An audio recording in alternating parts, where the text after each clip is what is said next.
Stay more comfortable, more concealed, and in the stand longer with Osseo gear. Premium camouflage apparel created for bow hunters by bow hunters. Osseo's revolutionary patented camo patterns and innovative features are designed to keep whitetail bow hunters totally invisible and dead quiet. Elevate your game with Osseo. Visit asiogear.com and take 20% off your purchase with code TRUTH20. Mobile hunters, our buddies over at Tethered, are always innovating to keep us more mobile and in the game when it counts. From the Tethered One Sticks, the Fast Pack, to the Ultra Lock saddle, Tethered is always designing to increase comfort and utility while reducing bulk, weight, and fiddle factor of mobile hunting gear. And now, they've outdone themselves yet again by creating the carbon fiber forged Predator CFX platform, the latest fully featured mobile saddle platform that raises the bar for what's possible in mobile hunting gear. Whether you're new to saddle hunting or an old tree climbing veteran, go to tetherednation.com for all your saddle hunting gear.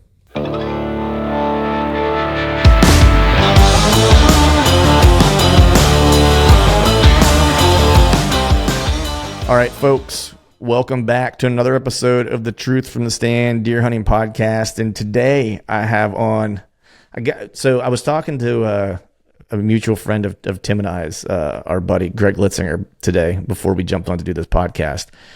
And I just said, we were just bullshitting about stuff, talking about his wrist actually. And I was like, I'm talking to Tim today. He's like, oh, Timmy Trifecta. And I was like, yeah. And so you got a new nickname, Timmy Trifecta. That's the new nickname. But I got on my buddy, Mr. Tim Bunao. What's going on, brother? Not too much, man. Thanks for having me. Yeah, dude. I'm good, buddy. I'm hanging in there, man. We were chopping it up before we started recording. You know, I was out flinging some arrows, getting some reps in with the longbow, you know, and feels good. You know, I like where I'm at. I was nervous, not gonna lie. You know, I was like, man, I'm gonna get this thing home. I'm gonna start shooting. I was like, I'm gonna just be spraying it all over and not even hitting the target. You know, that was like my biggest fear, right? But you know, we're on target. We're hitting some X's, you know, and I started shooting out to, I think it was 18 yards today is what I stretched it to. And the biggest thing for me was like getting the up, like if my up and down is consistent, because I'm shooting instinctive. I'm not aiming, you know, per se. I'm just picking a spot and shooting. So the biggest thing for me was I can fix my left and right, because that's usually me torquing my wrist, or that's me pulling through the shot too far, you know, overdrawing or whatever the case is, or underdrawing. It's like I can fix that stuff like by body feel and stuff like that. I was like, but I want, like, the biggest thing I was nervous about was like, can I get my yardage right by just looking where I want to land and hitting the spot, like throwing a baseball? And so far so good. It's like I'm able to move distances and, you know, be on the right up and down within reason, you know, to be on a whitetail. So I'm stoked about that. So all I gotta do is fine tune it now. Practice. Yeah. Lots of practice, dude. Yeah. You know what, man? Like, I love shooting a bow, and we were talking a little bit about this before we started recording too. It's like my shoulders can't do the compound for a bunch of reps, but the longbow doesn't bother it. And it's just so cool to fling arrows with a longbow and watch the arrow. Like, that's just the coolest thing. So I started doing indoor archery, you know, some of the tournaments and stuff here. And that's one thing that I always kind of step back there. There's a guy, Leo, he's phenomenal. I just don't understand how they're consistently doing this. But, yeah, I mean, just watching it, it's something that I can see myself eventually getting to that point of wanting to learn that one. But I feel like that's just going to be a whole nother rabbit hole. Yeah. Like once I pick that up, it's probably, you know, that or nothing after that. Right. Yeah. Well, I mean, it's funny. Like, I'm surprised that you haven't yet, only because in knowing how much of a like purist about things that you are, you know what I mean? Like, you know, you moved from New York to Montana because you wanted that hunt experience. Like, you wanted to just kind of enthrall yourself in it. You know what I mean? And you fly fish, you know what I mean? Like, you do the hardest stuff. Like, fly fishing for me is like, I'm like, I couldn't even get a string wet. Or I couldn't even get a line wet on that thing. You know what I mean? But let me ask you this. Have you started, do you tie your own flies? I have. Okay. I don't, kind of don't have the patience for it. Okay. Like, it's just like the satisfaction of having a fish, you know, bite the fly that you tied is great, except my flies are so shitty that one fish and the thing's just unraveled. So it's just pointless. That's just a bare hook. Right. Right. And then like my casting, it's good, but it's not the greatest. And Right. sometimes, I'll still get a whip in there.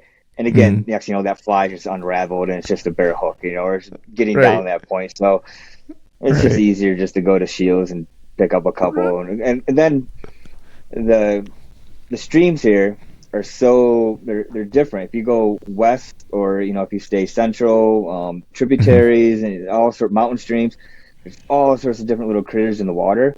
Hmm. So learning how to tie all those things, or that, something that's specific to that time frame, it's Mm-hmm. just it Yeah. way above what I really want to get into. I just like trying to catch some fish with it. Right. Right. I've Not always trying to wanted to. snag myself. Right. Yeah. I always wanted to. I always wanted to get into fly fishing because my stepdad was a big fly fisherman growing up, and we would trout fish together. All the time. From season open till basically until we couldn't fish anymore, essentially. And he was a really good fly fisherman. Like, thinking back, I didn't really recognize it or didn't think about it when I was a kid watching him, do it. It wasn't until I got older, and really probably started, when I really kind of got serious about bow hunting, and kind of where, like, when you see really, really good bow hunters, or I'll give the example of watching, and I've told this story before. I was watching Jared Scheffler shoot at the Great American Outdoor Show. And I was like, dude, that guy's an artist with a longbow. The stuff he does with Mm-hmm. that thing is just insane, And looking back on it now, fishing with my stepdad as a fly fisherman, I remember him like wading into the water and just like walking down the stream. And I really wasn't sure what he was doing. Like, why does he keep moving? I'm going to fish this hole right here. You know what I mean? And he was just chasing whatever he was chasing, changing flies, and like, and he was great at casting. And it was just like I was watching someone who was like a master of the craft. You know what I mean? And I wish in his like heyday, I wish in his prime that he would have been able to make it out west to hunt or to fish some of those streams.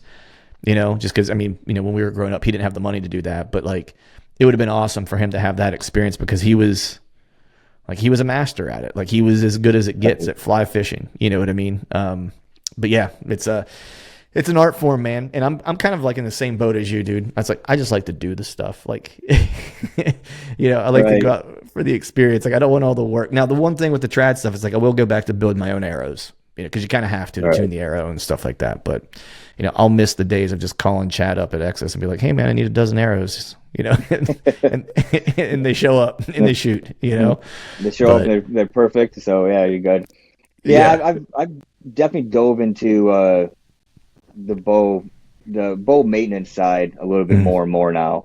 Mm-hmm. I just tied on a brand new center serving. My center Okay. serving started to gave up on life. So I kind of just I kind of looked into it. I'm like looking at it. I'm like, there's really not too much involved. There was Mm-hmm. one tool that you needed for it, so I went and bought the tool, and yeah, I gave it a go, and she's still holding on strong right now, and it was kind of like another, one of those other, you tune your own arrows and stuff like Mm-hmm. that, and it's just another thing that's like, I did that, Yeah. rather than having to rely on someone else. And it's great. I have a great archery shop in town. I become pretty good friends with everybody there and the Mm-hmm. owner, and I'm comfortable enough where if I mess something up within the bow itself, I can take it there, and he's just gonna be like, you idiot, and Right. fix it, and that's Yeah. about it. Yeah. Yeah. I've never ventured into playing, like messing with my bow. That was one thing I just never, it's appealed to me. It's just, I never put the time in to kind of know or understand, again, I have a buddy, that has a shop, and if I ever needed anything, I just took it to him and I would get it back and it'd be shooting bullet holes and I'd be good to go. Now, for a long time, I did make my own arrows. I just enjoyed fletching them and enjoyed the process of them and stuff like that. And then I started shooting, Chat or the Exodus, like their MMT arrows, and they're very kind of like they're killer arrows.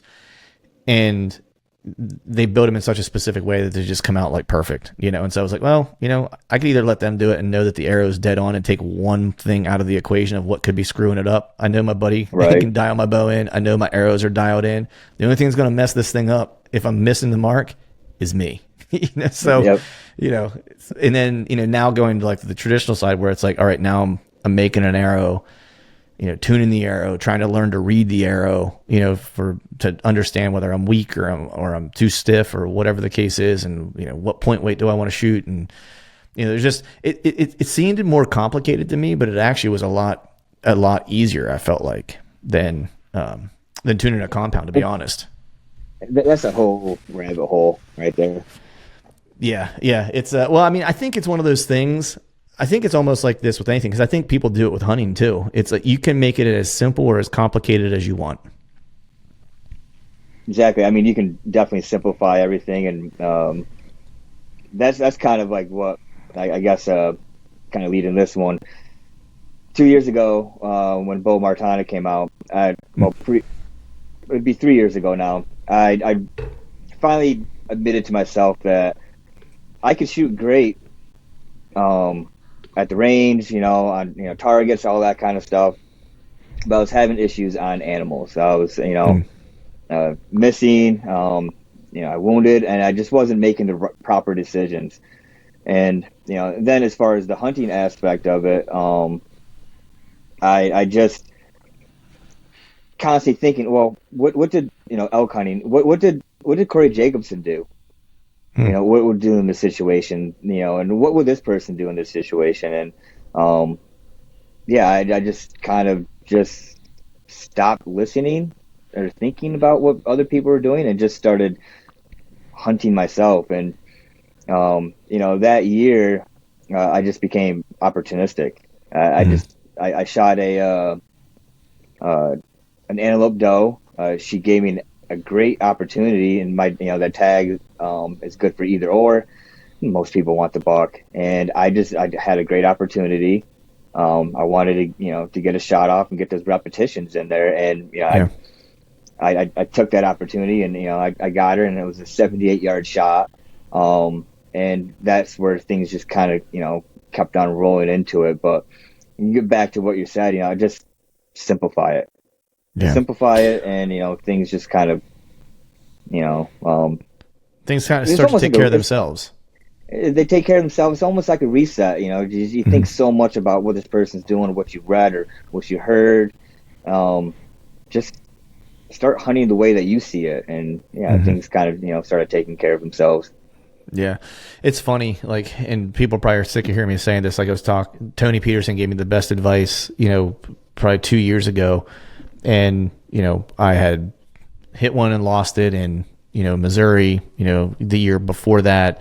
And then I actually hit a doe and lost her like early season, not this season, but the season before.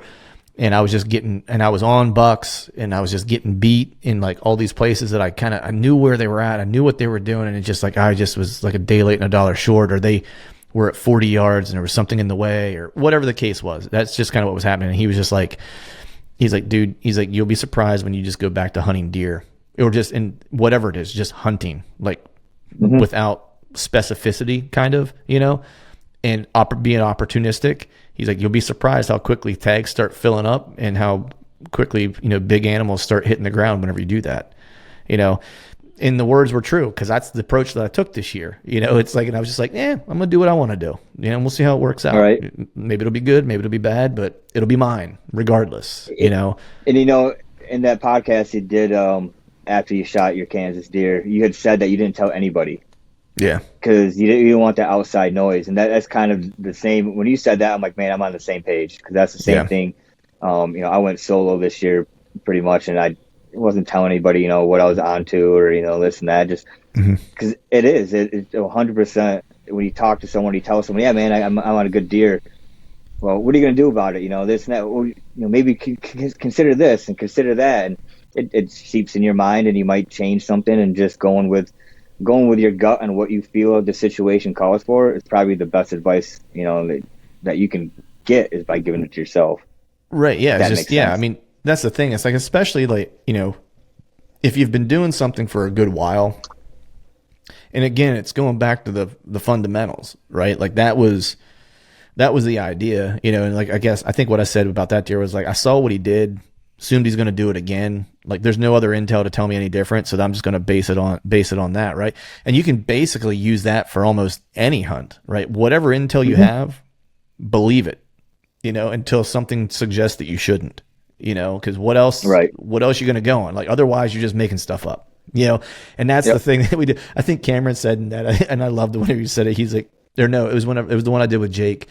He's like, yeah, he's like, you don't need 3 other deer hunters to complicate something that's super simple. Like, you know what I mean? Yeah. And that's exactly what we do. We get around together and we'll have a beer, and it's like, you know, and we'll talk about it and beat it to death. And at the end of the day, we'll have it so screwed up, you know what I mean? As opposed to just be like, you know, see deer, go kill deer, you know? Yep. Exactly. Yeah. So, man, I want to jump, since we're talking about whitetails. Well, because you had you know, we were talking right before we jumped on. I was like, you know, I had a pretty good year this year, but I was like, dude, you had a baller year, and I'm watching from afar, like cheering you on, like, woo, you know, because, you know, similarly, I had no clue what you had going on because you didn't really post a whole lot about anything or whatever as far as like the year, you know, what you were on and how hunts were going. And I had been, you know, basically following along like since you had moved. And I knew about some of the, you know, struggles that you had in like the previous seasons and stuff like that. And so I was super stoked to see things kind of pan out for you this year. But the one thing I'm always curious about, because Montana is one of those states that I kind of, in the back of my mind, I would like to get to whitetail hunt at some point. I just have a hard time justifying making that drive to, and I don't want to just say just hunt whitetails, but like if I'm there, I kind of want to hunt elk. But what was, you know, what was, I guess, the transition, or how was it different, or what did you have to think about differently or do differently coming from, you know, hunting Pennsylvania public and New York public to now hunting critters now in Montana, like Montana whitetails, where maybe there's not as much pressure, but there's a whole lot of other things that are different that you kind of have to consider? I mean, basically, like you're talking back east, I mean, just large blocks of timber. So narrowing things down takes a lot of work and trying to figure that out. That's, you know, the scouting, the boots on the ground. Here, I primarily hunt. I only hunt. Not saying that that's the only way I want to, but that's just what I've been doing.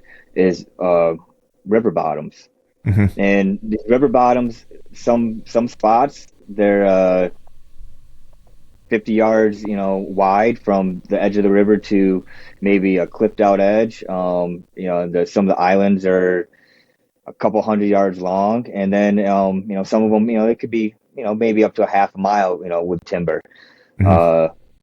As far as, you know, the whitetail aspect of it, it's just you have less to focus in on, Right. or less to explore, so it's easier to focus in on smaller areas. And then I've attempted a few times to do a little bit of early season hunting. It's just mainly if I can't get elk hunting, or you know, or if I have a random day during the week, then again I can't go elk hunting. So I would just go hit the river bottom and stuff. I haven't really given a lot of effort into that one. Everything I've done has been rut hunting, and that's just pretty much your funnel. Some shed hunting. You know how doe groups are. I can go right now to one area. I guarantee these does are, you know, bedding in this one area right now. So it's just getting to know those areas just from shed hunting, and then just simplifying it, piecing it one together. You know, like there's doe group here, there's doe group here. I need a wind here, and I could probably get within this area, and then you know, let the rut happen. Right. Just sit back and watch. You know, so When does what's the timing of the rut out there? Is it similar to what we're used to in the East or the Midwest, or is it a little bit different? we're definitely behind. We're later, you know, later into it. You really start seeing more. I would say like your typical scrape week, October 30th, push it back a few days, you know, into you know, into November a little bit, and then you really start seeing a lot of the ruddier action towards mid-November, and then, you know, going towards, you know, the end of November.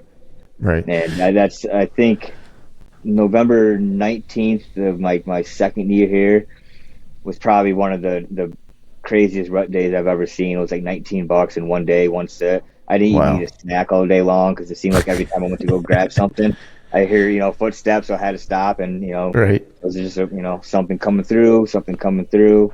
Right. That's a good day, man. When you can't even get on the snacks. What's up?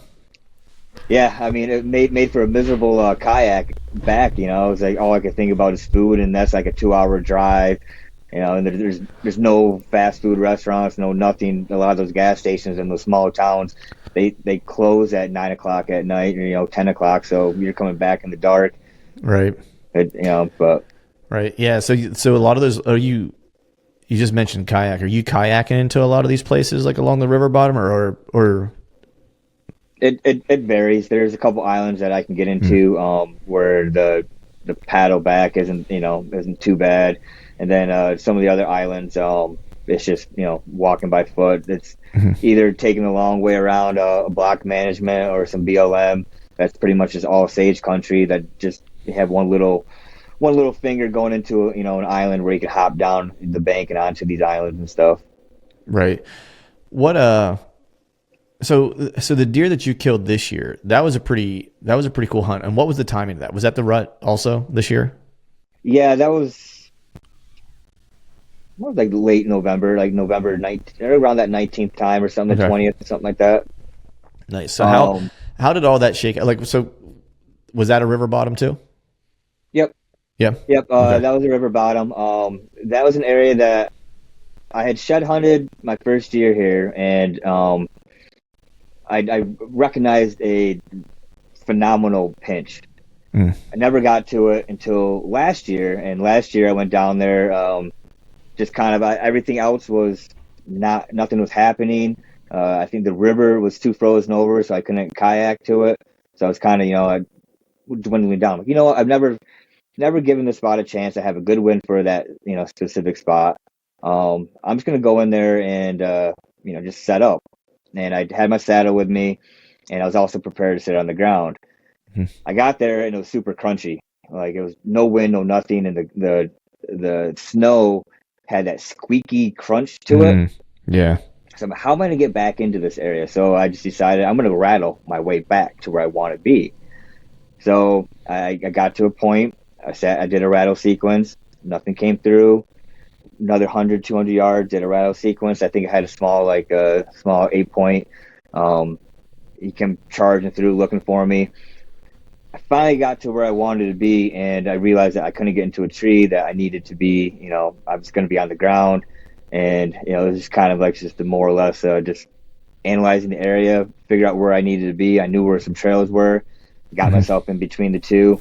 I sat down for 15 minutes, and all of a sudden I saw, the white antlers coming through the dark. And the canopy was so thick, all you could see the sun hit the white antlers coming through, and yeah, Right. it was a 20-yard shot. 20-yard Nice. shot. So that was kind of like, this is a good area. I just Right. don't know much about deer or anything like that in there. So this year I went there, same scenario.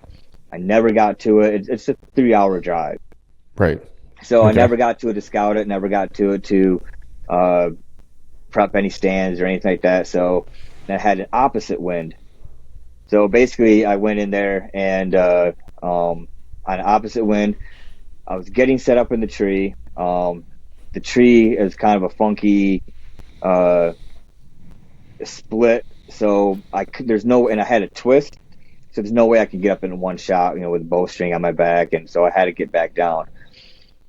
Got set up, got down, got the bow hook onto the bow hooked up, started climbing up. I got to just the platform. I look over and I see a deer in the meadow right there, the Mhm. CRP basically. Mhm. And I could see antlers on them. So I picked the binos up and I saw the palmation and the drop tine. And I'm just like, shit, like what do I do now? I'm just standing there looking down. The bow's on the ground. I looked at him again. I'm like, if he comes back through, I'm sitting here all night. If he comes back through, this is a deer I'm going to take. And as I'm sitting there, so I have a wind that's kind of quartered to my face. As I'm sitting there, he starts to hook. And I'm like, oh, this bastard's going to be downwind of me. He's going to Mhm. smell me. I'm like, well, there's a Russian olive right there. If he goes behind that Russian olive, I think I can get down out of this tree. He gets behind that Russian olive. I just scurry down that tree like a squirrel, and I get to my bow, and I got an arrow knocked. So you didn't even get your bow up into the tree. No, I never got the bow into awesome. the tree. So I got down on the ground, and when I got on the ground, I'm like, okay, now what? And I'm like, well, now it's a stalk. Mm-hmm. So I'm like, I'm looking at him, and he starts coming towards me, and he starts curving, and when he starts going back the opposite direction, I'm like, I have to get to this next tree, or he's going to win me again. So I kind of, basically, I'm just staying in front of his nose. So finally, I got to that tree. Well, I mean, this whole thing happened under 10 minutes, maybe. Wow. So I get to the tree, and as soon as I get to the tree, he steps out into another opening, and that ended up being like a 41-yard shot. Perfect shot on him. He wheeled. He came back out like he's wondering what the heck happened, and then he stood up on his hind legs and he tipped over right back into a thicket, and it was done. Dude, that's awesome. He was rutting hard, dude. He had no clue what happened. He had no clue what happened, and he just know. I mean, that's another thing too that I've noticed with those iron wills. Is like those things, like not the product drop or anything like that, but I've been shooting those for a couple of years now. Right. And the deer before, the antelope, they don't really know. It kind of just hits them so hard, or I don't know what the deal is, but it seems like they've hit him, and they're like, what was that? Yeah. But yeah, he had no idea, and if I didn't make that move, he would have winded me, and that would have just been the end of the hunt, and I probably would have never seen that deer, again, or I could have sat in that tree for the rest of the season, never saw him again. They just, how deer are. Yeah. And it's just a small little piece. Yeah. And that buck was awesome too, man. Like such a cool buck, like such a cool, like antler characteristics. What you're talking about with that iron will, it's funny you say that because I used to shoot, day 6 Evos is what I used to shoot. Like, and they're very similar to an iron will. Pretty much same thing, I would say. Yeah. And, the one I shot the buck in Iowa with one of those, and when I hit him, it was almost the same thing, like where he mule kicked real hard and hit the ground and just started walking away. Like he had no clue what happened. You know what I mean? And then just went like 40 yards away and like laid down and died. Like it was the weirdest thing because any other deer I've ever shot, like boom, hit, jump, and then haul ass, and that was the first one. And it's funny that you say that because that was a similar experience with like a very similar, almost identical broadhead. But two things I was thinking of as you were kind of walking through that hunt. So one, being, a New York and Northern PA hunter primarily prior to moving out to Montana, like rattling I don't do it here at all, really. Right. And I'm just curious because I know when I get to like the Midwest, I still even have like it's hit or miss, right? Like Missouri, it seems to work okay. Well, Iowa, it worked. Ohio, I had never had great success with like rattling or anything like that. Kansas, I've had success with it. So I'm just curious, like how effective is calling, in Montana?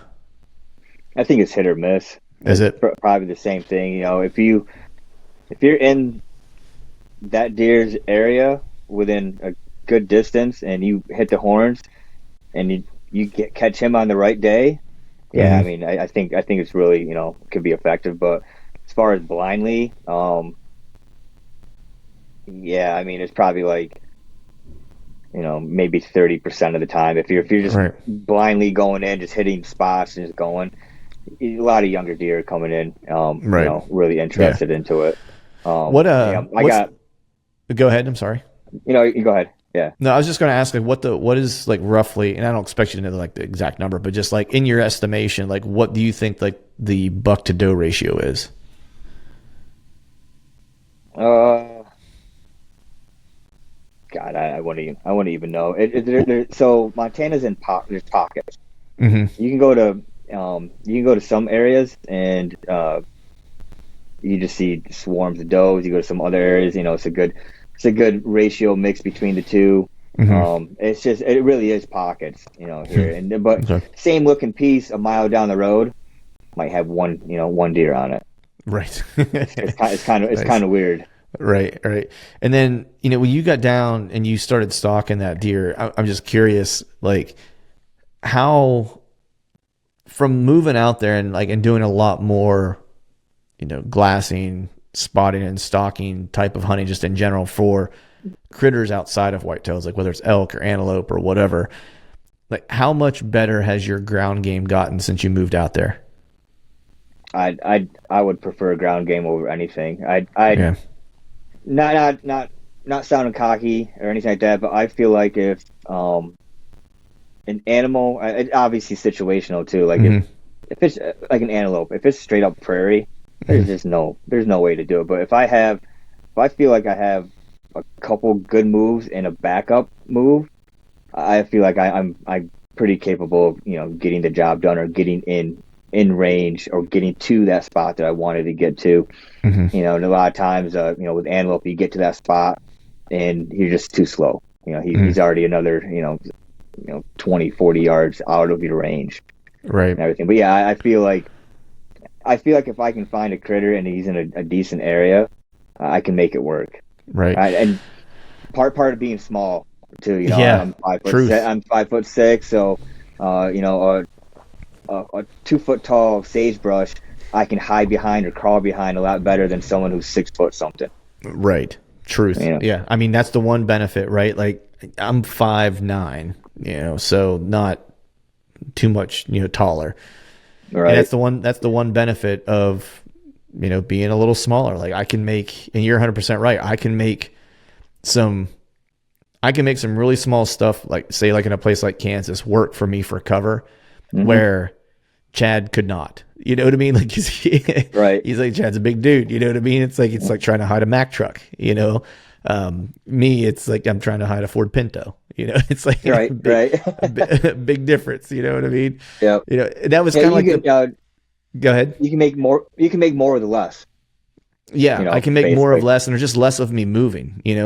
It's like the spot I killed that deer in Kansas. Like it was pretty in the wide open. I had I had a pretty killer setup, but there was definitely opportunity for the deer that came, like the does and that buck, to see me, like for sure. But I just had like enough cover, to where I could stay hidden well enough, right? Just where I could stay constantly kind of behind something because I'm not that big of a dude,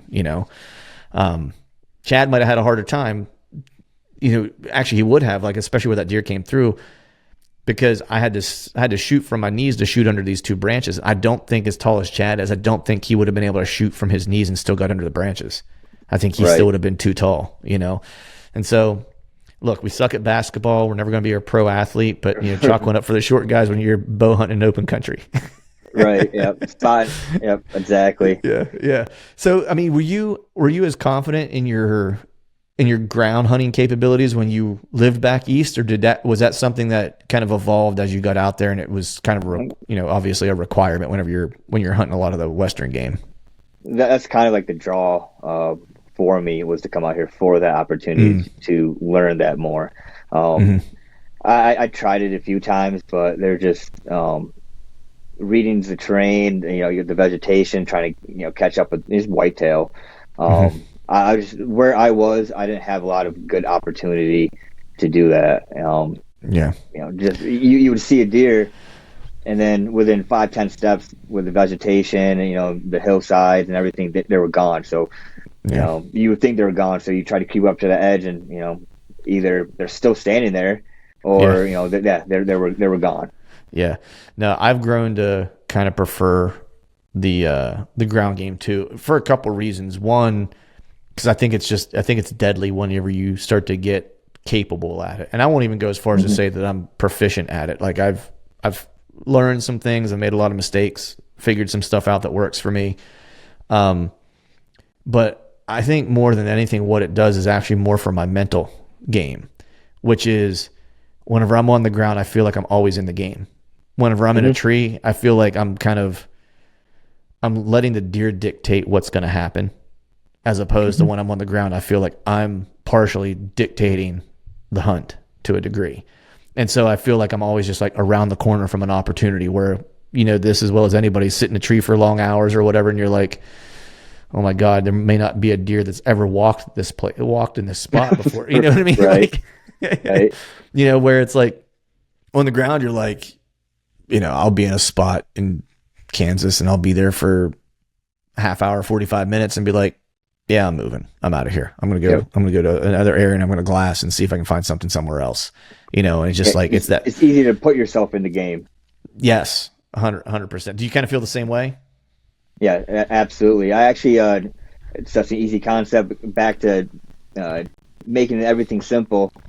I was in North Dakota.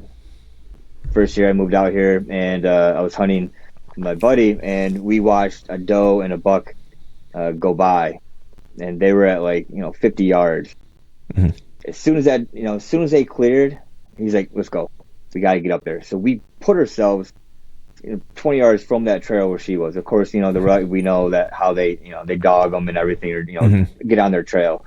And a little guy came through. That was it. But still, just the simple fact of being able to do that and that quick, because we're on the ground, we were minimal, just bow, bag, go. Figure out something and make it work real quick.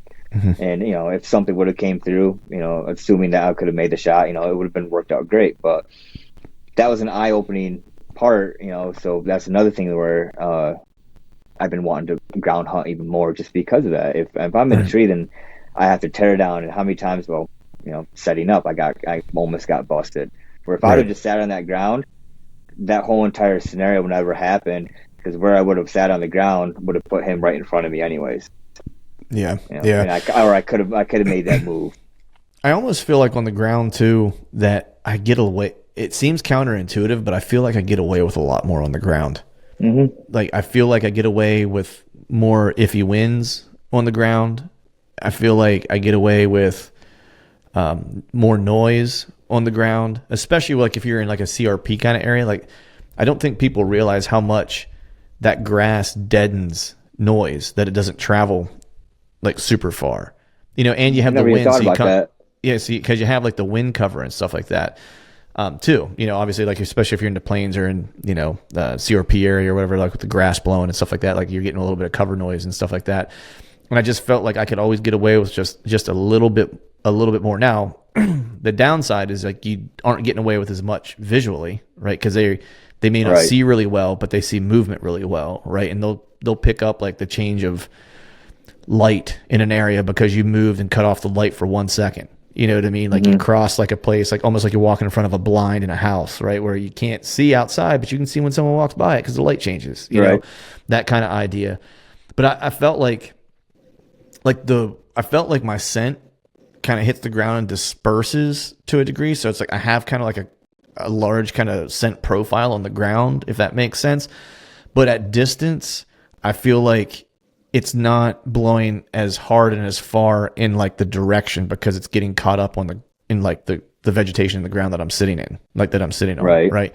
And so I feel like I can get away a little bit more with scent to a degree. Especially those iffy situations. Yeah. And you and I both know, right? It's like, that's always whenever the shit goes down is the iffy shit situation, right? Because it's like the wind's almost dead wrong for you and almost perfect for them. And that's whenever things go right, Yeah. But, dude, I'm curious now, like, I'm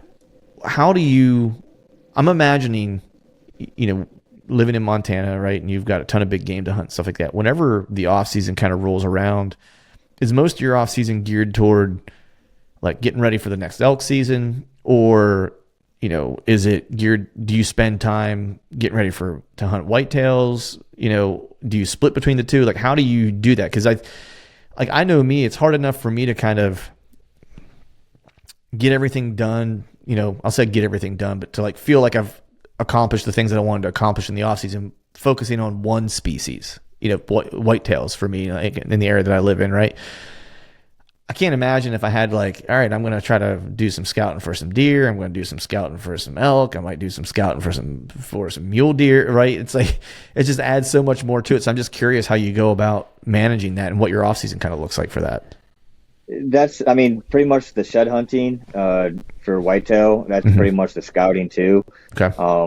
Again, it's pretty much for the rut, that time frame. But yeah, most of the focus is on elk. Yeah. Not yesterday, Saturday, Saturday I ended up putting in like 4.5 hours of computer time, just looking at different units, Mm. different areas, and just trying to figure out, what I want to do. Our applications start March 1st. Mm. So, it's right around the corner. So I'm trying to figure out where I want to go. Mm. The past 2 years, so back when I was in New York, it was like 24/7, like you were, like how we were talking about earlier. And it's almost like, not necessarily I had a burnout, but I just took it easy a little bit more. Mm. It wasn't like, I have to do this. I have to do this now. Like I'll get to it, but I'm not procrastinating enough where I'm putting myself into a bind.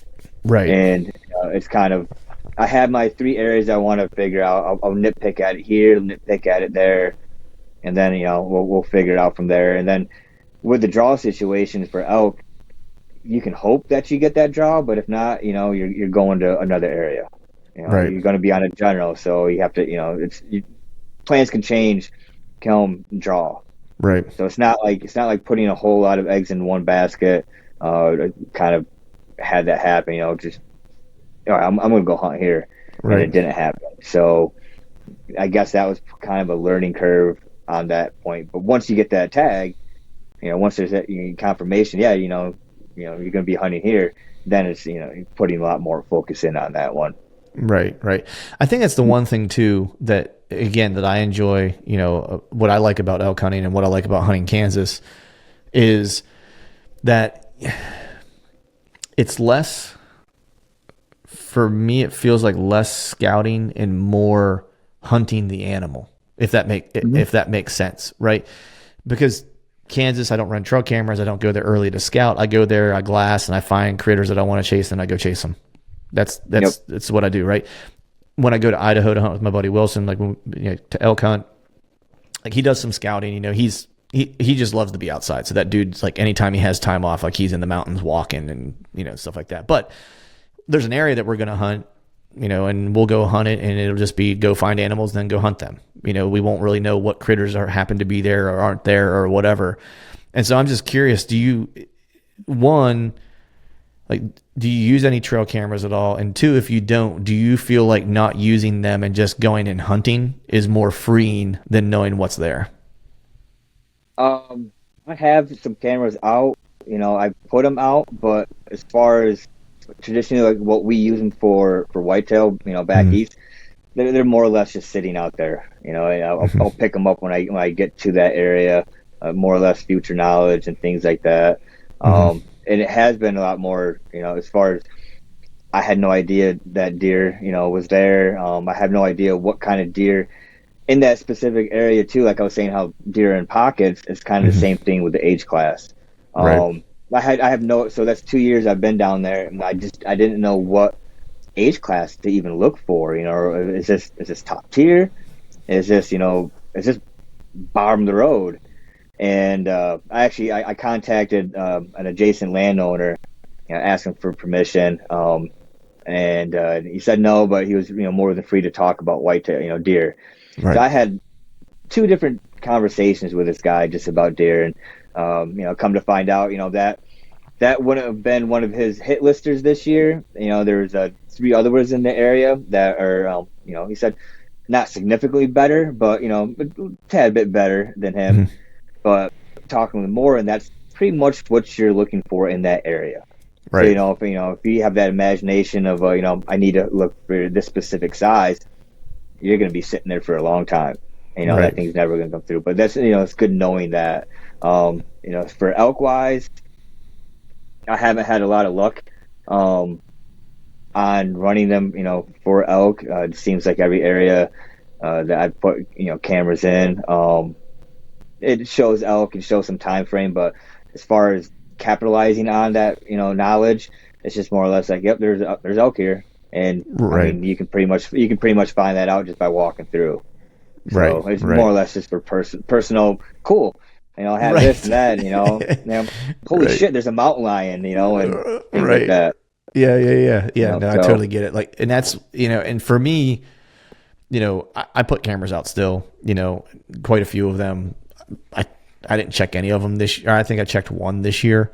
And I've started checking them, not really checking them during the season, because I feel like, going back to what we were talking about earlier of keeping things simple, I think sometimes we complicate things because we'll get one piece of information that the trail camera showed us, and then we want to believe that's the gospel because it might be the one thing that we wanted to know, right? And it affirmed our biases.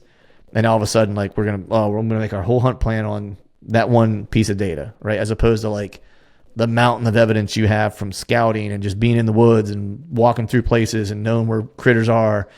All of a sudden you've let this one thing kind of deter everything that you've already known. And so for me, it's like I enjoy places where I kind of go in and not know, what's gonna happen. Like, I'm getting to that place now. Like, maybe it's because I'm getting old. I'm getting older and I'm like, I don't want to know, man. Just go out and hunt, see what happens. Yep. It's like, and maybe it's because I'm tired from work. From work, yeah. I'm not gonna go check that. Yeah, I'm like, you know what, man? It's like, I'd rather not know. We'll just see what happens, and just wing it. Yep. See what shakes loose, man.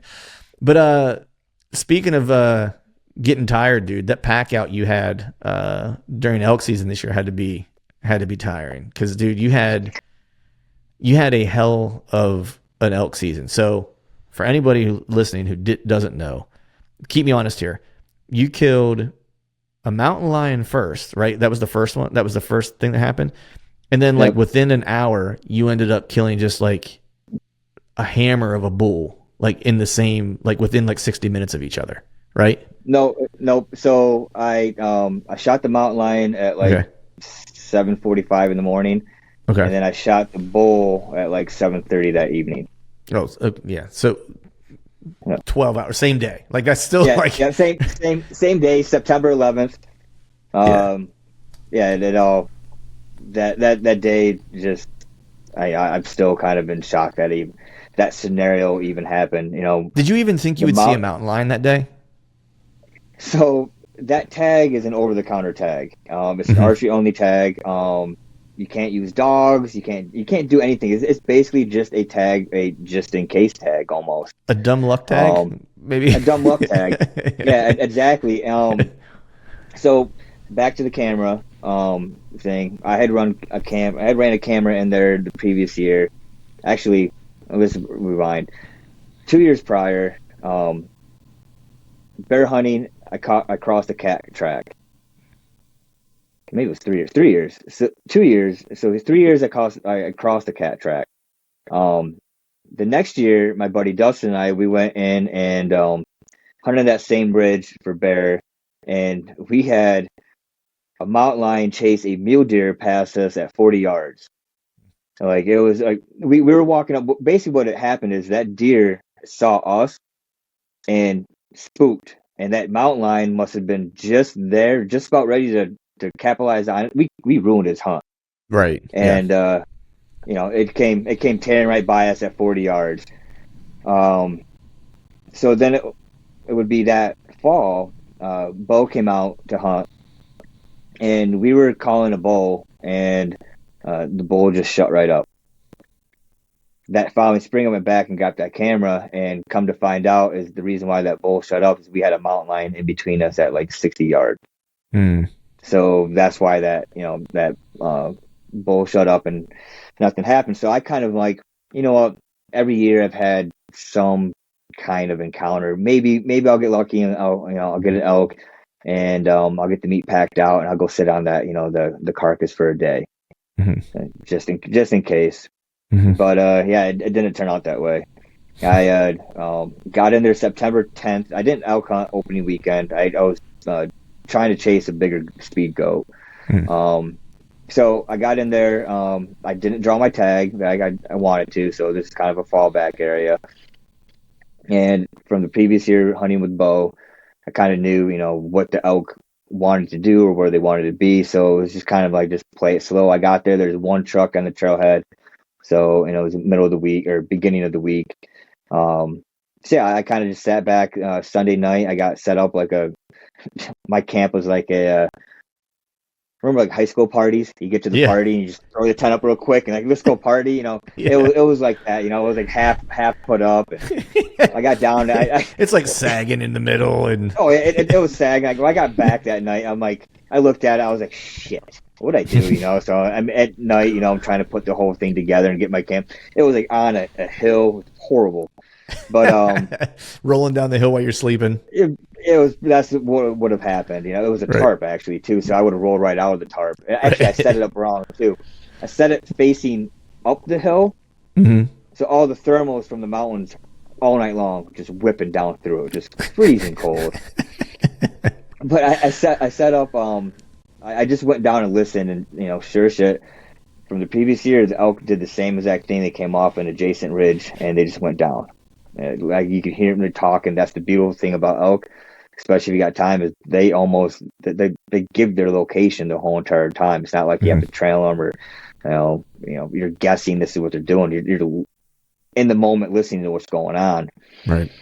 So the next morning, I was planning on pretty much. I wanted to either intercept him going back up or listen to him go back up to bed, and I was going to put a stalk on the bedding area.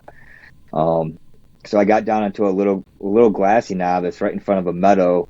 That's like a 500-yard meadow. You got a creek on this side, and then it's just a steep hillside on the opposite side. And the way that when I got up, it was almost like a frost. It wasn't like a hard frost, but it was just enough to make the grass crispy. Mm-hmm. So when I'm sitting there, obviously like this meadow is pretty wide open. The sun's hitting it, everything's melting off. I'm just consistently checking the thermals and the wind, and everything's good, but it's silent. Nothing's talking in the morning. I'm like, well, looks like I'm gonna be, I'm still haven't seen anybody, haven't heard anybody bugling. I still have it all to myself. I'm like, I'm just gonna slow play this whole entire thing. Like no elk, so I'm trying to think of like what to do throughout the day. Do I scout? Do I risk going up there? I'm pretty sure they're up there. Do I risk, trying to stalk into there? And while I'm contemplating, I catch movement off into this little creek side, this little timber. I'm looking down in there and I see brown. And so there's whitetail doe down in there. And the first thing, whitetail hunter, these does, I'm like, oh, if they come over this way, they're going to start blowing. Like, it's just going to ruin my whole morning, And I'm like looking, and I'm like, where do they go? And all of a sudden, it was like 50 yards ahead already. I'm like, holy shit, they're cruising through there. Mm-hmm. So I get the binos, I'm looking, and finally I catch the brown again, but this time I catch the tail. Mm-hmm. I immediately said mountain lion. No, I had the tag, so I stood up. I'm like, what do I need to do? And it was almost instant. Just went into hunt mode. I'm like, I need to get in front of this thing, and I took 2 steps, and my first thought was like how crispy everything was. I'm like, I'm never gonna be able to make it 75, 100 yards down there without him hearing me. It's like dead silent now. Mm-hmm. Took 2 steps, and all that sun had made everything just wet. So Nice. like super quiet. So I pretty much beelined it right to this adjacent tree line, and it was like 75 yards, and then I had to go towards him. I got to a point where pretty much it was 2 points meeting with a 20-yard gap, and that creek system was about a 40-yard to the back. I'm like, if he goes through that timber up that mountain, I'm never going to see him. Like that's fine. He's not going to go out to this meadow. Wide open, 500-yard wide meadow. He's not going to do that. He's either going to come across this creek or he's going to come right at me. And it seemed like no sooner than I said he's going to come right at me, I caught movement right behind, like pretty much a dead juniper. And I caught the movement, and I was like, holy shit, And so I went ahead and drew back because he's already there. I went ahead and drew back. He turned the corner. And as he turned the corner, he stopped and he looked. And you talked about being present. Over the past couple of years, I've never been more present during the hunting situations than I have over these past couple of years. I don't know what has clicked, whatever, but it was like that. I was clear as day. I'm like, looked at him. I'm like, that's a decent sized cat. I'm looking right at his eyes. I'm like, don't fuck this up. I'm by myself. I don't want to wound a mountain lion. It's a big cat, and it's a frontal shot. So I pretty much put the 20-yard pin right on, let it go. It hit him. He went 5 yards, stopped, flicked his tail around a couple times, like what is going on here, and took a couple more steps. Now he's in the tall grass on that bank, and all of a sudden I see the hind legs with the tail following, going up and over. Like, no way, like first actual day of the hunt, a mountain lion. I just pretty much did a stalk / ambush on a mountain lion. That's crazy, dude. The most nerve-wracking part is walking up to one of those things. I was just gonna say that. Like, there'd be a little bit of pee. Not gonna lie. Walking up on a mountain lion that I just killed, hoping that he's dead when I get there. Because if he's not, that's bad for you. So I doubled around. I came up on that hillside, so now I can look down on it. Obviously getting higher, you get a visual. I can see him down in there.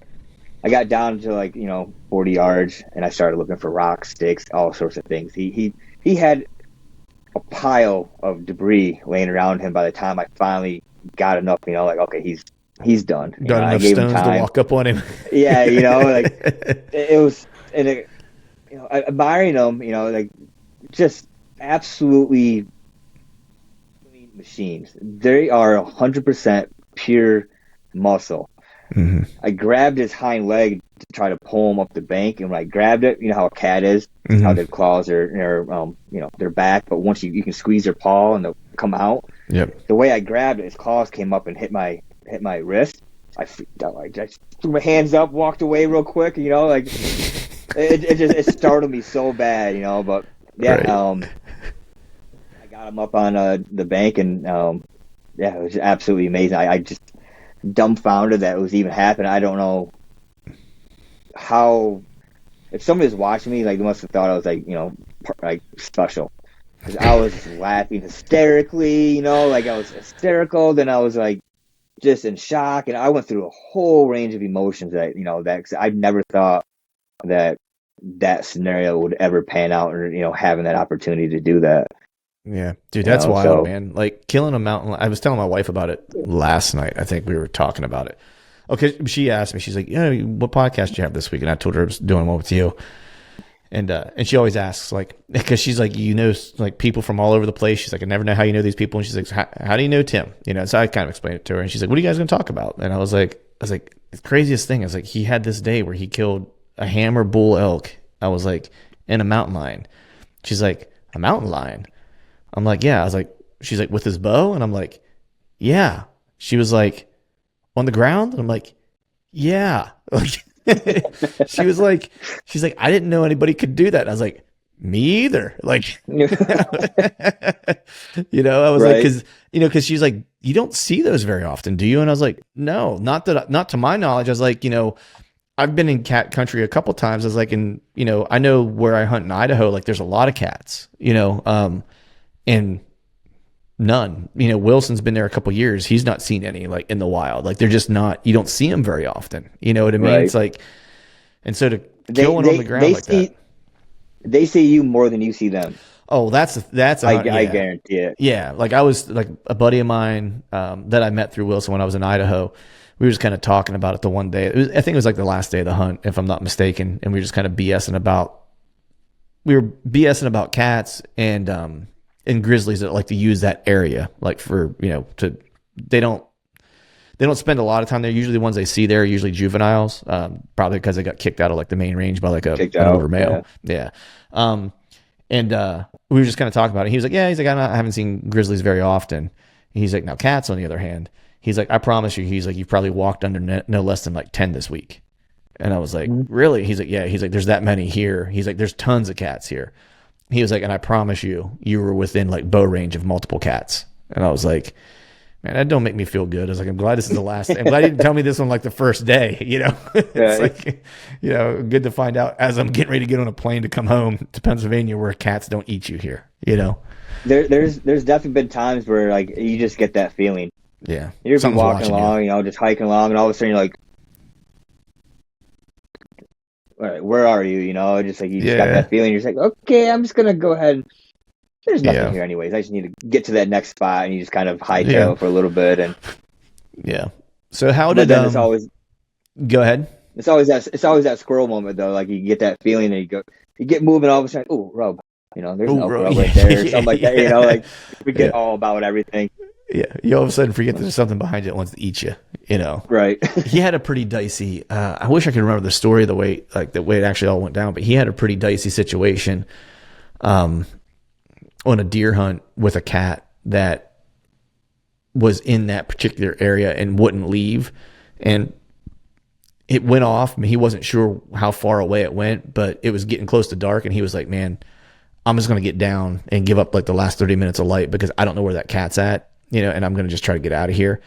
And then the cat ended up like following him, like as he was hiking out, you know, and I was like, dude, I was like, did you go back and hunt that? I think he might've went back in and hunted it later. I was like, dude, that would have been the last time I ever hunted that spot. That would have been it. I was like, there could be a world record whitetail in that area. I'm not hunting it, you know. It was like not happening, you know. But now, so you kill that at like 7:30, you know, in the morning, first thing in the morning, like right off the rip in the morning.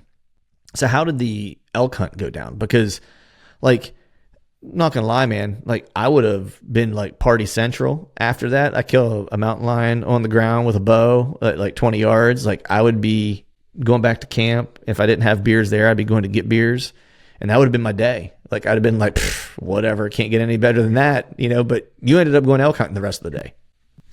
So the original plan while I was skinning him out was to get him back to the vehicle, get him in a cooler, and then come back. I'm like, I guess I'm gonna, you know, he'll probably have, you know, 2 or 3 days in the cooler, you know. I'll come back, hunt for a couple of days, and then I'll get him to the taxidermist. While I was doing that, the same exact spot where I had shot my bull the year before with bull bugles, while I'm skinning this cat out, I'm like, well, plans changed. I know that area. You know, we were up there. I know that area. Kind of much figured out where he would want to be. So I got that cat skinned out, took him to camp, and I went elk hunting. I ended up not seeing him where that spot was. We basically must have just missed. So as I was going up, I caught wind of elk. I'm like, it wouldn't make sense because there's a main trail right there. I'm like, why would that happen? You know, he's still got to be up there, maybe some cows, or I don't know what happened. Anyways, I did a loop. I made a call. So in Montana, you have to report mountain lion within 24 hours. So I had some service. I made a call. As I was coming back down, I'm like, you know what? I'm going to check that where I smelt those elk. And when I got to that spot, two dudes were coming down the trail. They're coming in to hunt. And I had an arrow knocked, and my first thought would be, if I saw, you know, some guy with an arrow knocked creeping, would stop, and I'm just gonna back out. I'm just gonna sit right down. I'm gonna hold up. You know, this guy's there's something going on here. You know, right? And he's like, "How's it going?" Old howdy doody. As soon as he said that, yeah. So over that ridge, where, you know, basically you have the main trail, the ridge comes over. For some reason, that bull was right there. I walked by him and came up and around. As soon as he said that, all of a sudden, you know, you can hear the bull taking off, and ended up, you know, talking to the guys for a little bit, and I felt like they're trying to peacock me. They're like, that's probably a mule deer you heard. There's not a lot of elk over here. I'm like, why are you trying to bullshit me, dude? And like, I'm kind of playing dumb, like, oh yeah, you know, and this and that. Meanwhile, I just shot a cat. Right. Never said a word about it, you know. And you know, I'm like, oh yeah, you know, because they're just leading the conversation. I'm like, yeah, you know, it's getting time. You know, I gotta get back for lunch or whatever. I'm camped right over here, and so by then it was like, I don't know, about 4 o'clock or so. And so I beelined it back to camp, and I made myself a quick lunch. But now it's getting close to that evening time, and I wanted to be set up for those elk coming off that ridge, because I, again, never heard them. Pretty much knew that they were up there. They just weren't talking in the morning. And so where I wanted to intersect them, because I wanted to play this whole entire area slowly. I just wanted to slowly get to the main area that I really wanted to be in. So I get to the point where I want to intersect them. As I'm coming along into this, you know, this basically it's an aspen quakey. I'm going. I'm like, okay, I need to, you know, hurry up. I'm like, I think I want to get a little bit farther. And all of a sudden, this big smiling face just turns around out of the brush. Hi, And he says, I'm like, shit, like it was a kid was sitting there that they came into camp, Right. and they came up from the bottom. I'm like, holy shit, I'm sorry, like I'm like, is anybody down below you? He's like, no, my father's up there, and we're right here. I'm like, you guys are in a great spot right now, like Mm-hmm. I'm gonna go ahead and get out of here. So as I'm going back, I'm like, well, looks like I'm going to that area. I didn't want to get down in there yet, but it looks like I'm going to that area. So I get down into the spot, and when I get into this location, I knew of a crossing that they had liked to use, basically a fence crossing. Mm-hmm. And when I got into that little pocket, I could smell elk. I'm like, they were here in the morning. Mm-hmm. And I'm like, well, I'm going to go ahead and set up. So I got set up. I'm sitting on the ground. I'm not calling or anything. Again, I'm just trying to play it, slow. I'm already kind of flustered that I'm down there. And I don't want to be down there yet. There were also, those two were camped super close to where these things wanted to move through, which is kind of like, why would you do that, and Mm-hmm.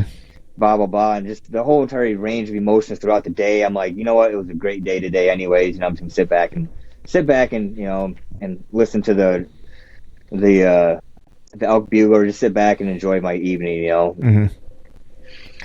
The elk started bugling right where I knew they were probably going to be bedded. They started bugling. They started coming down. As they get about where the father-son were, about that same line, a bull on this side started bugling. And next thing you know, I'm like, oh, they're talking to each other. And the thing is, these two ridges come down. They kind of meet each other. Mm-hmm. They're talking. Next thing you know, this herd has now passed that father and son. Like they're past him by now. They're getting closer to me. So it's like where I'm at, there's like a little drainage meadow field almost. I can't see down in there, but I can hear those elk. They're coming by me. And as they're coming by me, they're circling behind me. And I'm like, how did they not win me? Don't know how they didn't win me, but there's a couple little cuts and draws. I'm on the ground. But yeah, for some reason, they just kept on bugling, kept on going right around behind me. The bull that was on my left, he's still screaming at him, and now he's getting closer to them. And now I'm like, kind of turned back around. Now that crossing where I was expecting them to come at me and come across, now they're behind that crossing. Time's dwindling down. They're getting closer and closer to each other. But now, instead of going away from me, now they're doubling back. Don't know what's going on. I can't see. Then all of a sudden, you hear this commotion. Cows mewing, antlers cracking, and then stop. And all of a sudden, you just hear the thunder of hooves. Four cows hop that fence, coming right at me. And all of a sudden, this bull just turned a juniper with his head back, turned that corner right to that fence, and I'm like, shit. Those cows are coming across, and I had one ranged mark kind of a deal. It was like 50 yards. There was a juniper, so in between. Those cows came across from just thought and then seeing other things, like, again, like I guess Bo, his video, he was trying to mew or stop those cows and the bull coming through, but they're just going. They're not paying attention. Immediately, the only thought in my mind was I need to stop these cows. And the only way I can do that is like I need to startle them almost. Like if they see something move, they're like, wait, what's that? Yeah. If I scream at them, like what's going on? So I just went ahead and drew. I drew back. The cow stopped. And that bull, now he's right on him. Now he's like, wait, stop. He kind of held up. He's looking at him like, why aren't you running anymore? And he kind of looked at where the cows were. And from that tree to where that, where I was, I got the pin settled on the bull. And hanging out with elk hunters, guys that have done it years and years and years, who've gotten multiple elk. One tip I learned was from my buddy Seeley, is he goes, and I told him about the bull the year before I shot too far back. He goes, 4 inches from the crease, bud, 4 inches from the crease. The way he said it almost sounded like Spicoli. Right. I'm like, and it stuck in my mind. I'm like, I got drawn back, and I have a vertical pin, and it was right on the back leg, like 4 inches from the crease. And that whole entire thing, and the other guy, Rob, who owns Superior Archery, the archery shop, he goes, if my 40-yard pin settle in those vitals, I'm just ripping it. He goes, either going to be either high lung or low lung, it doesn't matter. It's a dead elk. Mm-hmm. When I was drawn back, I have 20 to 45, 20, 35, 45. Mm-hmm. And shooting at my target, I had one of those 18-1 Reinhardts. Yep. That's about the size of the top of lung, bottom lung. And I know that my 20 and my 45-yard pin, when I set them on there, I'm going to be within there. When I got, drawn back, I settled that on there. I'm like, shit, those things are right in there. But I'm like, he's a little bit farther back. So I put my 35-yard pin pretty much center mass, 4 inches up off the leg, and let it rip. I don't run that lighted nocks. It's getting dark enough where, the arrow disappeared against the contrast of the body. Yeah. I heard it hit. I heard that solid hit. Calm as could be. He ran. He stopped, and that's when he stopped. I got flustered. Yeah. I try to get my arrow off. I fumbled the arrow. I'm trying to pick the arrow up. I mew at him again. I get the arrow knocked. I'm just all flustered. He's just standing there. I'm like, what's going on? Why is he just standing there? Like he should have seen me moving. Should have just ran off. The cows are long gone. Why is he just standing there? Finally I get a range on him. I get clipped in. I look and he starts to take off. I'm like, holy shit! I just had it. I know I hit him. That the release felt great. Everything where it should have been. The yardage is the only thing. I guessed on the whole entire thing. Everything else was great, but I know I hit. When he took off, he just went around a juniper, and actually went like around Ponderosa. And when he took off, that bull, so there's two bulls, remember? And there's two, you know how elk are. They're very distinctive sounding. They can be. Yep. The other bull was sounding off, and he just obliterated a tree. I don't know what, I don't know if he got his cows taken from him by this bull or what the scenario is, but he just went at this tree and just caused a commotion. All I could hear was that. Mm-hmm.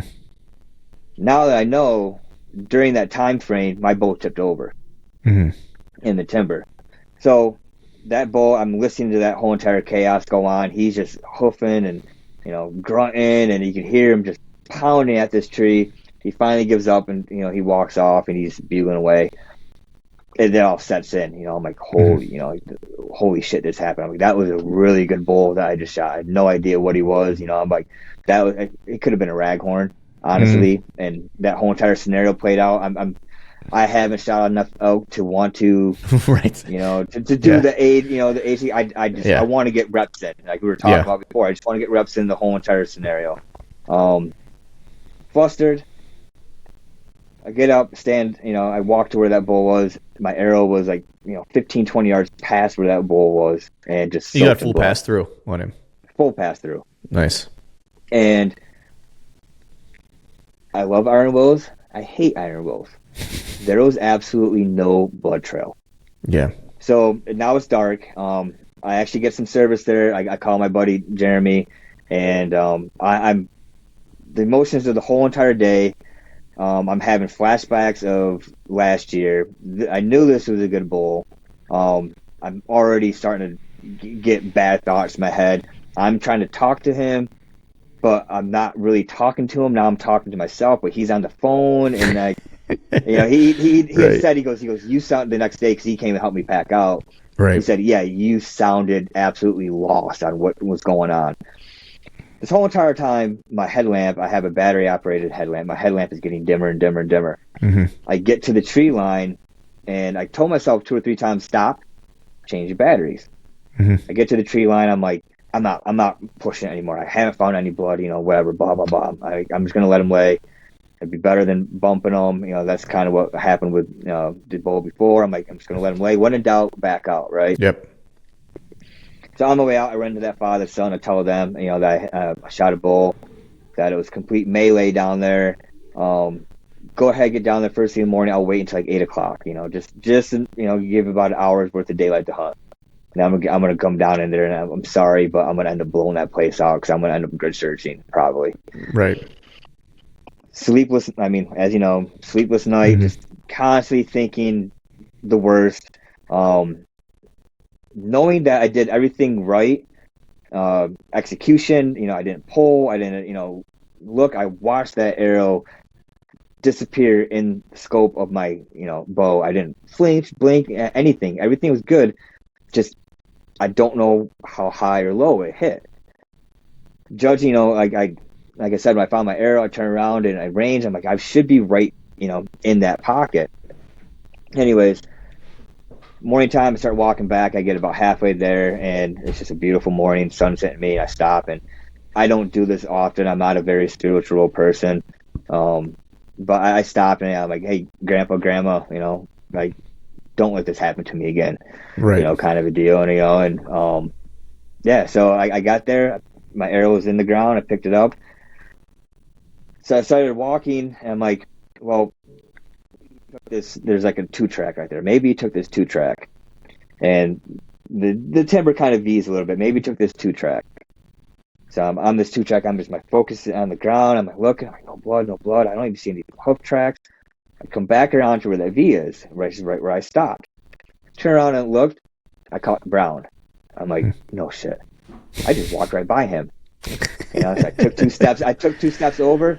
Yeah, and he was literally 40 yards in the woods. If I would have changed my headlamp, I would have recovered him that night. He tipped over right there. That whole entire chaos was so loud. I never heard him fall through all those, all the blowdowns and all that. Mm-hmm. Never saw him, with the headlamp. Never heard him. But he was right there. He was done. Absolute perfect shot. That's awesome, dude. 4 inches from the crease. That's awesome, dude. What how far did he end up being? What was it? What was the yardage again? He ended up falling down at I think it was just over 100 yards, maybe 110 yards. 110 yards. And then how far was the shot again? It was like a 40-yard shot. Like a 40-yard shot? 38. Okay. How far away from your camp were you? That's about a mile. About a mile? Okay. Dude, that's wild, man. The mountain lion was around 700 yards, and then same drainage, same path. That bull was about a mile. That's crazy. That's crazy. What did he end up scoring? He was huge, dude. 361. 361. Goodness, man. That's like. You want to see him? I would love to see him. Is he laying there somewhere? Yeah, get him. Well, he's on a skull hooker. Okay, yeah. So we're gonna pause for station identification here while Tim grabs his bull. Yeah, can you still hear me? Yeah, I can still hear you. Okay, cool. The a buddy of mine, Montana guy, I think it was a 360 and some change bull that he killed, and he actually drew one of those 1%er units that nice. like once in a lifetime unit kind of. So dude, like 380. What's that? 380. I think 380 is like a 1% chance, or like a bear paws. Yeah, it was like whatever it was. Like he drew some crazy tag that and you killed that thing. Was that a over the counter unit? No, it's not a general. No. I don't even know if that thing fits in there. Barely. Like it doesn't all fit in there, but dude, that's giant, dude. That's crazy, bro. Yeah, I mean, just compared to me. Yeah, I mean, he's bigger than you are. His antlers are bigger than you are. It's like he's got 2 Tims on the side of his head. I level 2 Tims. Yeah. How big was your bull? 2 Tims. 2 Tims. That's crazy, man. That's how I'm going to start measuring bulls now, dude. 2 Tims. 1 or 2 Tims. 2 Tims. Yeah. Can't wait to hear your elk hunt this year. Yeah, we saw a couple 2 Tim bulls. Couple 2 Tim bulls. Oh man, dude, that's bananas, dude. I'm so happy for you, man. That's just would you consider that a bull of a lifetime? So I've been told that's a bull of a lifetime. Mm-hmm. So here's my problem with that. Do you consider your whitetail a whitetail of a lifetime? No, because I know right now as I sit here now where there's one that's bigger. Okay, so once in a lifetime, it almost makes me feel like that's a way of saying you should just quit. Right. Quit dreaming. Quit dreaming. Quit dreaming. Quit chasing. You're never gonna do any better than that. And the thing is, I've seen, multiple bulls that size, throughout the years, And so I know they're around is feasible. You know, it's not like Right. So I think like this is how I would frame that. Like I think for like if I killed a bull like that, I think that that would be a once in a lifetime bull for me because I don't live in a state where I can hunt elk every year necessarily. Right. yes. So for Yep. me, that would be a once in a lifetime because my opportunities are going to be limited. Right. I think for a whitetail, like a once in a lifetime whitetail, like the one I shot was awesome. Love it. Like great deer, biggest deer I've ever killed. But I can hunt whitetails every year, and I've known of where there are deer as big or bigger than him, like pretty much every year, you know? All right. And so it's just a matter of like, you know, having the time to go try to chase one down. Could it possibly be a buck of a lifetime for me?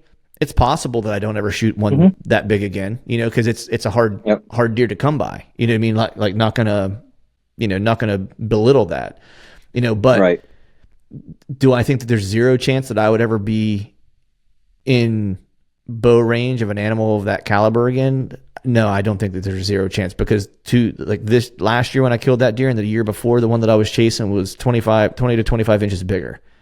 And I was in bow range. I was in bow range with that deer. It was like 195 inches. Right. And so 2 years back to back, I was on giants, you know? So like, I think that's a great point that you make. It's like, if that's what you're going to say, you can say it's, you know, it's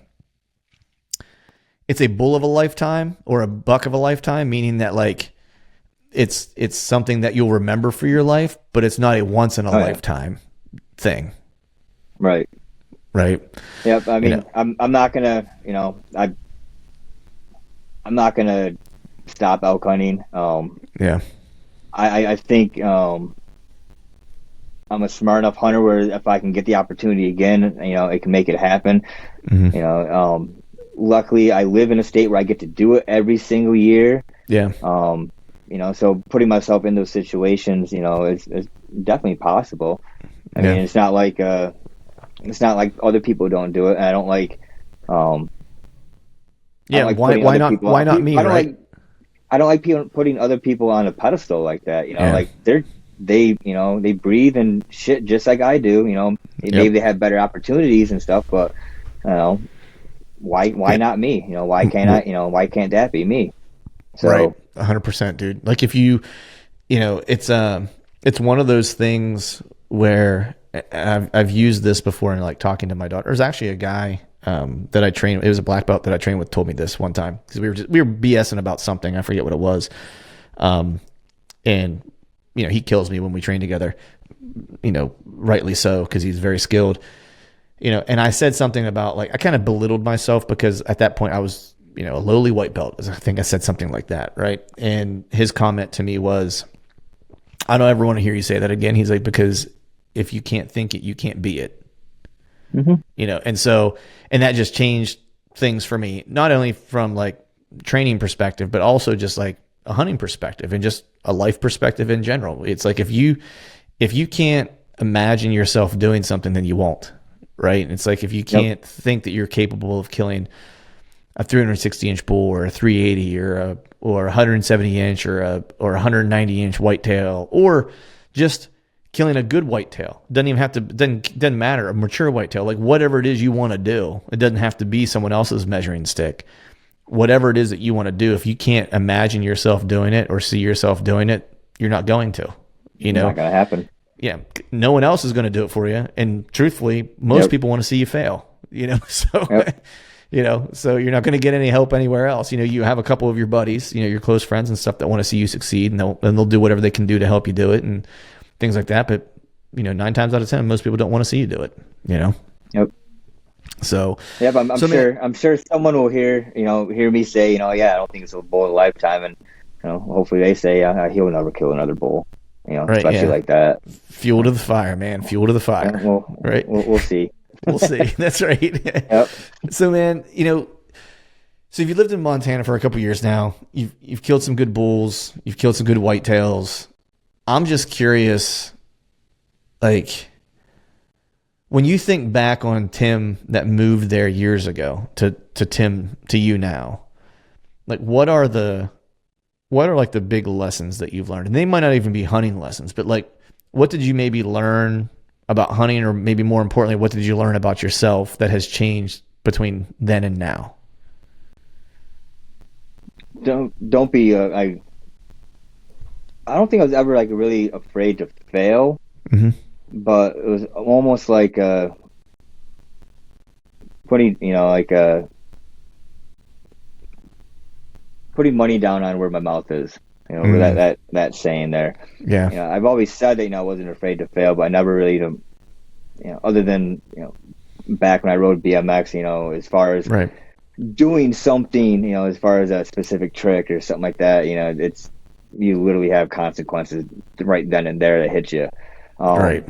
As in, like, with life moving out here, I came out here with no job lined up, minimum savings. A roommate was from Wisconsin who was just moving out here, who I've never met before. We knew each other through Train to Hunt Facebook. Mm-hmm. I know nobody out here, so there was always that that in the back of my mind. Like, can I make this work?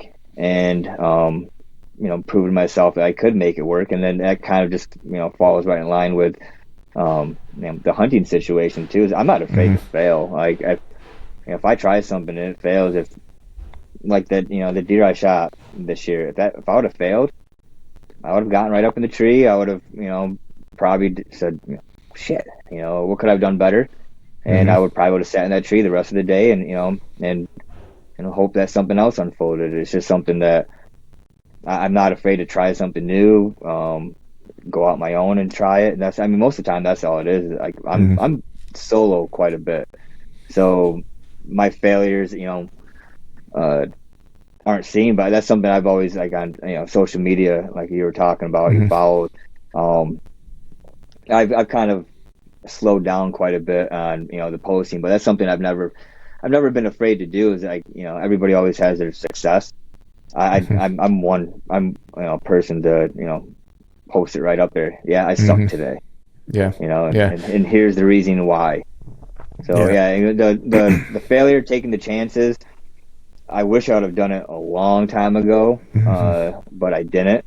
But I'm super thankful and happy that I'm out here, that I'm experiencing it, what it is now. Right. Because I don't see future wise, I don't see it really getting much better. Right.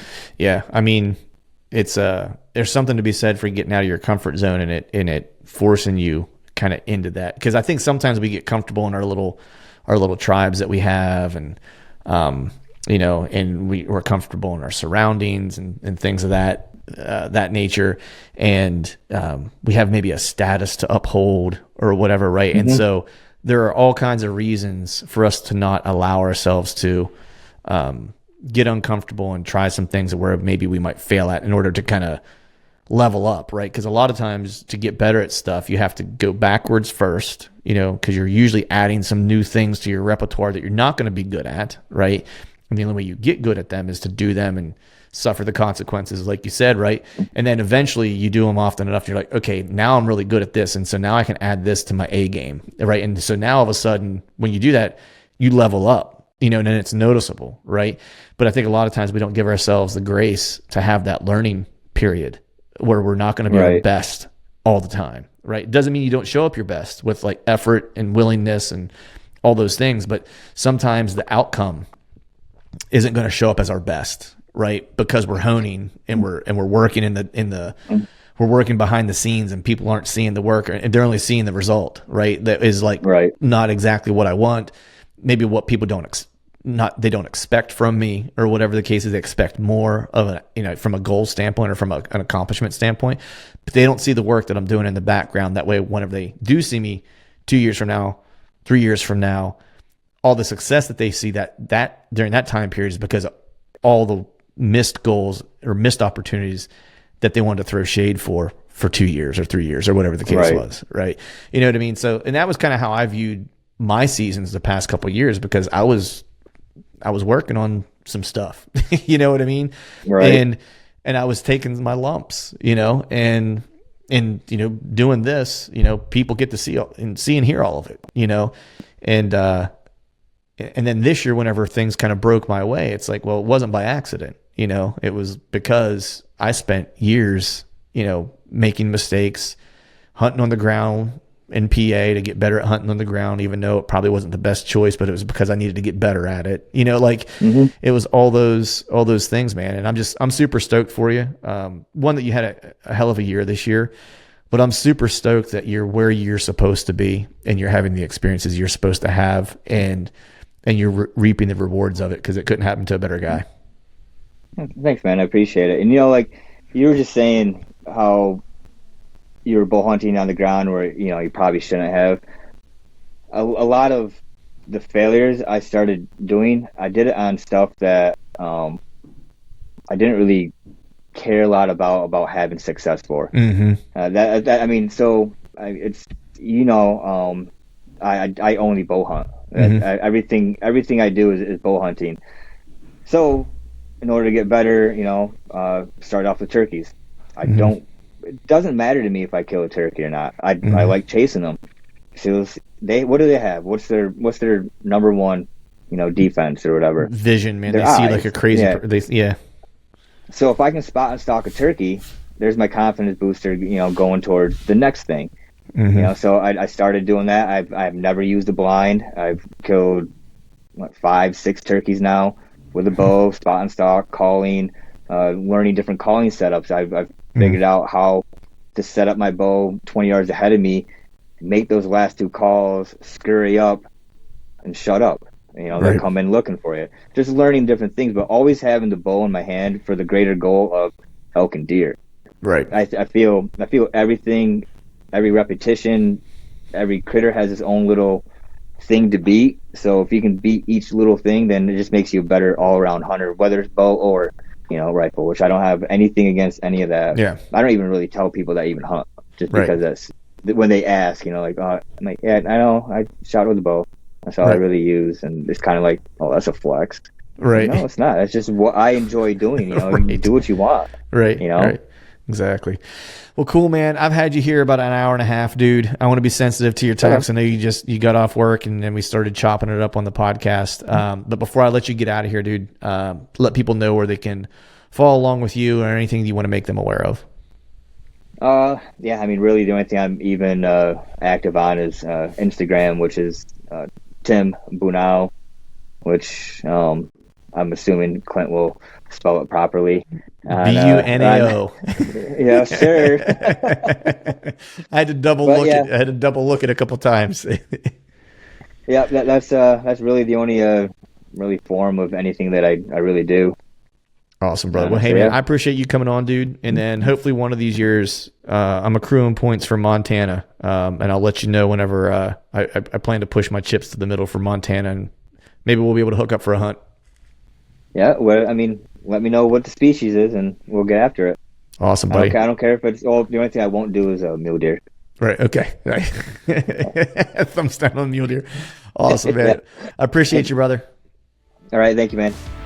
All right, folks, that is a wrap for today's show. I'd like to thank all of you for listening, and if you haven't yet, please head over to iTunes and leave us a 5-star rating, and be sure to subscribe to the podcast. And while you're at it, head over to YouTube and give us a sub there as well. I'd be super appreciative if you do those couple things for me. And before I shut this thing down, we need to give a big shout out to our partners who continue to help us make this podcast possible. Tethered, Exodus Outdoor Gear, and Genesee Beer. And until next time, we'll see y'all.